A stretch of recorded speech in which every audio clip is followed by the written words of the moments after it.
तो बोल रहे हैं कि मुझे आपके भक्तों का संग प्रदान कीजिए, और उस संग में मैं रहकर आपकी कथा श्रवण करूँगा तो भगवत गुण कथा अमृतपान मत, आपकी गुण कथा अमृत पाक पीकर मैं ये मत्त हो जाऊँगा। उस मत्त अवस्था में, वो आनंदमय अवस्था में इस दुनिया की किसी भी तकलीफ हमको स्पर्श नहीं करेगा, ऐसे बताते हैं।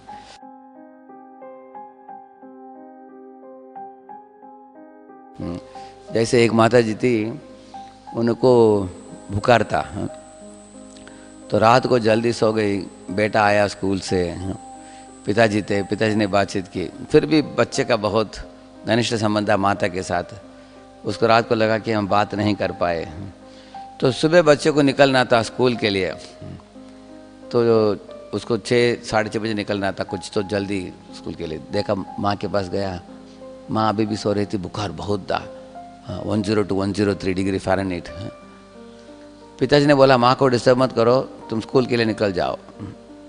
बच्चे ने बोला हाँ बोला, फिर भी बच्चे को लगा कि नहीं नहीं, माँ को बोल कर ही जाना चाहिए।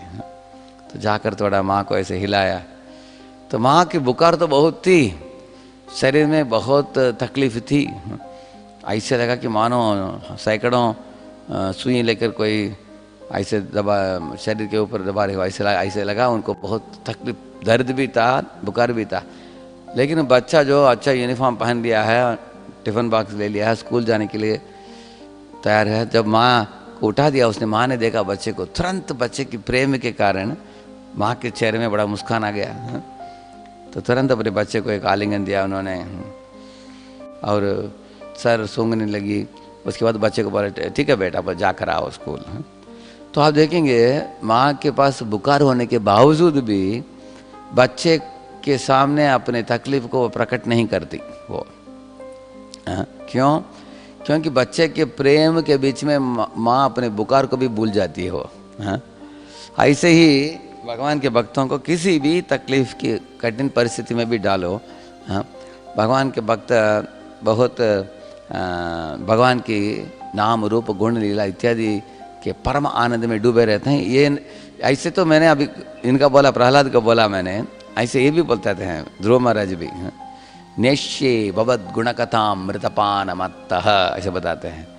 भक्तिम मुहु प्रबहताम त्वयि मे प्रसंगो भूयादनंत महताम अमलाशयाणाम येनांच सोल्बण बुरु व्यसनम भवाब्धिम नेश्ये भवद गुणकथाम मृतपान मत्तः। ऐसे बता रहे हैं भगवान हरि को, विष्णु को, आप आए हैं, अब दर्शन दे रहे हैं, आप निकल जाएंगे अपने वैकुंठ धाम के लिए, लेकिन आपका स्मृति मुझे कैसे होगा? सदा नित्य निरंतर काल के लिए आपके भक्तों के संग में ही होगा।